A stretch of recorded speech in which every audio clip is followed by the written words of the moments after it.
안녕하십니까. 사주상담가 이기호입니다. 이기호의 실전 사주 분석 시작하도록 하겠습니다. 오늘 실전 사주 분석 주인공은 31살 된 여성입니다. 이분이 취업을 앞두고 고민을 많이 하고 있고요. 그리고 나이가 나이인 만큼 결혼에 대해서도 많은 걱정을 하고 있습니다. 그러면 어떤 사연을 갖고 있는지 소개글을 읽어보도록 하겠습니다.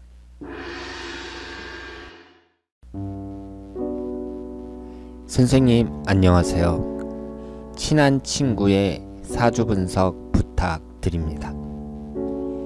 친구가 초등학교 입학하기 전 부모님이 이혼하셔서 엄마 혼자 키우셨고 아버지와는 연락도 없이 살았다고 합니다. 엄마와는 친구처럼 자매처럼 다정하게 지낸다고 해요. 이 친구가 남편 복, 결혼운 그런 게 별로 없다는 말을 들었다는데 과연 그런가요? 친구는 대학 나와서 이런저런 일 하다가 얼마 전 간호조무사 자격증 따서 취업 준비 중에 있는데 그 일이 자신의 사주와 맞는지 궁금해합니다. 외모는 귀여운 외모에 다정한 성격입니다. 외동딸에 가까운 친지도 별로 없어 어머니가 걱정이 많다고 하시는데 앞으로 돈 잘 벌고 잘 살 수 있을까요? 선생님의 명쾌한 해석 부탁드립니다. 자, 그러면 오늘 주인공의 사주를 분석해 보도록 하겠습니다. 여러분들이 소개글을 읽어보신 것처럼 이분이 올해 31살이고요. 미혼 여성입니다. 그리고 어렸을 때 부모님이 이혼하셨고 어머니와 같이 자랐어요. 그래서 아버지와는 지금 현재 연락이 없다고 합니다. 그리고 간호조무사 자격증을 따서 현재 취업 준비 중이라고 합니다. 지금 대학교를 나와서 이 일 저 일 하다가 결국은 간호조무사 자격증을 따서 병원에 취업을 하려고 하는데요. 이 일이 본인에게 맞는 일인지 그것도 궁금하고, 그리고 예전에 사주를 봤나봐요. 그런데 남자운이 안 좋다 이런 얘기를 들었는데 그것이 사실인지 이런 것도 고민이다 이렇게 말씀을 하셨습니다. 그러면 이분의 사주를 분석해 보도록 하겠습니다.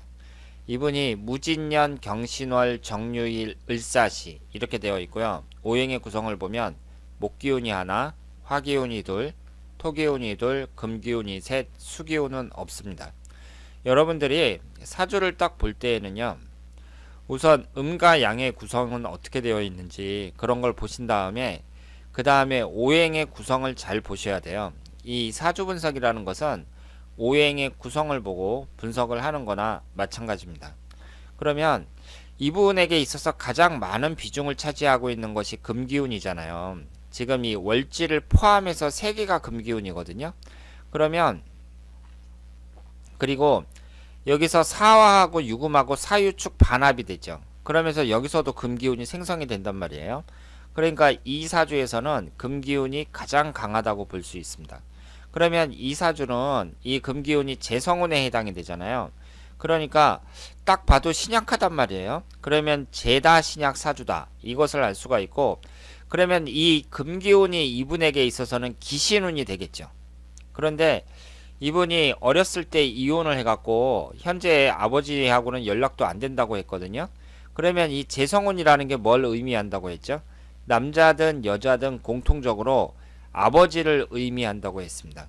그런데 이분에게 있어서 기신운으로 작용을 하니까 아버지 복이 있다 없다? 없다고 봐야죠. 아버지 복이 없다고 봐야 됩니다.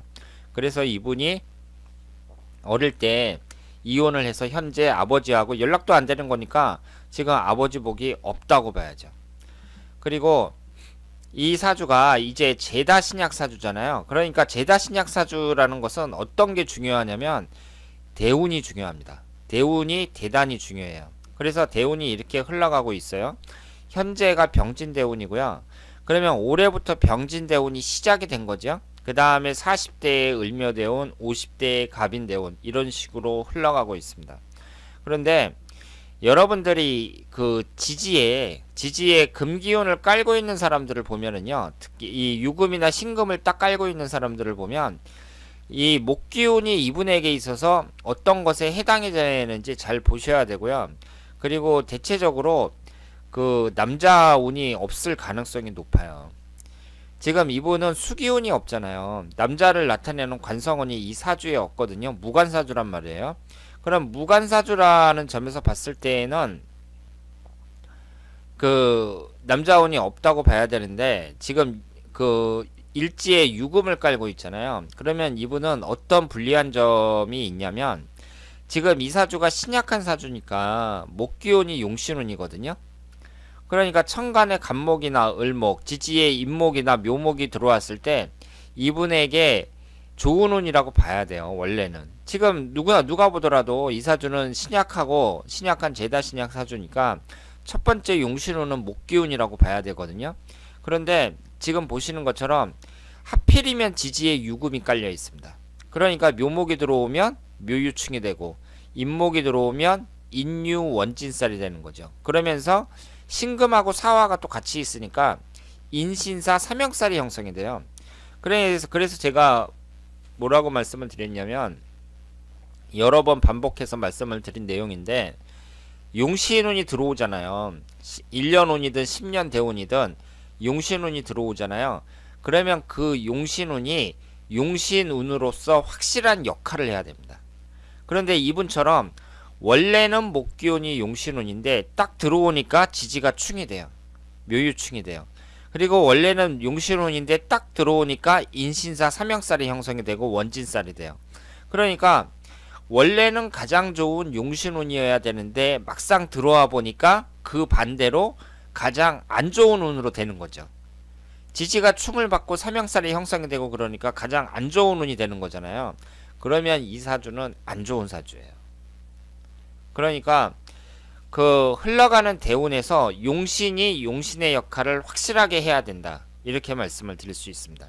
그러면 올해가 무술년, 내년이 기해년, 이런 식으로 흘러가고 있는데요. 현재의 이 병진대운은 지금 지지가 진유 합이 되잖아요. 그 기신인 금기운이 생성이 되고 천간에는 화기운이 들어오는데, 신약한 입장에서 이 정화 입장에서 병화는 비교적 괜찮다고 볼 수 있습니다. 그래서 지금 무술년, 기해년, 경자년 이런 식으로 이렇게 흘러가고 있는데요. 내년이나 훈년에 남자를 나타내는 수기운이 들어오니까 내년이나 훈년쯤에 결혼을 할 가능성이 높다, 이렇게 말씀을 드리고요. 그리고 남자운이 약한 건 사실이지만 일단은 그 30대 한 초중반쯤에 이때 결혼하는 것이 맞다고 보고요. 내년이나 훈년에 결혼하는 것이 가장 바람직하다고 생각을 합니다. 그리고 그 이분의 흘러가는 운으로 봤을 때에는 40대 운이나 50대 운, 이때의 배우자와 사이가 나빠질 가능성이 높다, 이렇게 말씀을 드릴 수 있는데요. 이것은 또 어떤 차이가 있냐면, 이분이 사주 분석을 통해서 자신의 운을 알았잖아요. 그러면 내가 이미 알고 있는 것하고 완전히 모르고 있는 것하고는 큰 차이가 있습니다. 그러니까 사주 같은 것을 전혀 믿지 않는 사람들, 그런 사람들은 이 똑같은 사주를 갖고 있다고 했을 때 실제로 40대나 50대에 이혼할 가능성이 높다고 봐야 돼요. 이 30대에도 이혼할 가능성이 높다고 봐야 되는데, 이분 같은 경우는 이제 정확한 분석을 통해서 내가 남자운 무관사주고, 그리고 40대 50대에서 특히 그 남자운이 안 좋구나, 이걸 알았단 말이에요. 그러면 이미 알고 대처하는 사람들은 그래도 더 현명하게 그 행동할 수 있다, 이렇게 말씀을 드릴 수 있습니다. 그래서 일단은 남자를 만날 때부터 궁합을 잘 보셔가지고요. 이 남자 같은 경우는 이제 나한테 수기운이 없으니까 수기운이 좀 강하면서 금기운이 약한 사람, 그런 사람을 만나는 것이 좋고, 그리고 내가 40대 50대의 대운이 안 좋으니까 남자 입장에서는 40대 50대의 대운이 좋은 사람, 이런 사람을 만나면 좋겠죠. 그래서 어차피 부부라는 것은 서로 부족한 것을 채워서 서로 맞춰가면서 살아가는 존재니까, 그 내가 뭐 무관사주라든가 흘러가는 대운이 뭐 충이 발생한다든가 삼형살이 형성이 된다든가 이런 것에 있어서 그 크게 고민할 필요는 없고요. 지금 하나하나 그 인생을 충분히 멋지게 헤쳐나갈 수 있을 거라고 생각을 합니다. 그리고 올해가 무술년인데요. 올해는 그 보통이라고 생각을 하시면 돼요. 그리고 이분은 이제 임목이 들어올 때 삼형살이 형성이 되니까 2월달하고, 그리고 지지가 충하는 3월달, 그러니까 2월달하고 3월달이 1년 중에서 가장 안 좋다, 이렇게 말씀을 드릴 수 있겠습니다. 그리고 그 1년 운에서도 35세 36세 이때가 안 좋다고 봐야죠. 그러니까 이때는 결혼을 하면 안 돼요. 그래서 결혼하는 시기로는 내년하고 후년 이때쯤에 하는 것이 가장 바람직하다, 이렇게 말씀을 드릴 수 있습니다. 그리고 간호조무사가 그 적합한 직업이냐, 이렇게 말씀을 하셨는데, 일단 이분은 재성운이 강하잖아요. 그러니까 이것만 봤을 때에는 그 돈을 만지는 일, 이런 일이 바람직하다고 볼 수 있고요. 무슨 금융계통이라든가 회사의 경리를 본다든가, 아니면은 내가 직접 무슨 작은 사업이라도 한다든가, 이런 것이 괜찮다고 볼 수 있고요. 그리고 여기에 관성운이 없잖아요. 관성운이 없으니까 너무 틀에 박혀 있고 회사가 좀 그 군대식으로 이렇게 자율성이 좀 약한 회사들 있잖아요. 그런 데보다는 그 다른 사람 간섭 안 받고 자율성이 좀 보장된 그런 회사가 낫다고 볼 수 있죠. 그러니까 이 조무사라는 그 직업이 어떤 병원에 들어가느냐, 거기에 따라서 다른데, 요즘에는 병원이 그 간호사, 간호조무사들이 부족하다 그러잖아요. 그러니까 대우도 좋고 대체적으로 전문적인 일입니다. 그러니까 이 일반적인 직장 생활을 하는 것보다는 이 병원에 다니는 것도 괜찮을 거라고 생각을 합니다. 자, 오늘은 31살 된 여성의 사주를 분석해 봤습니다.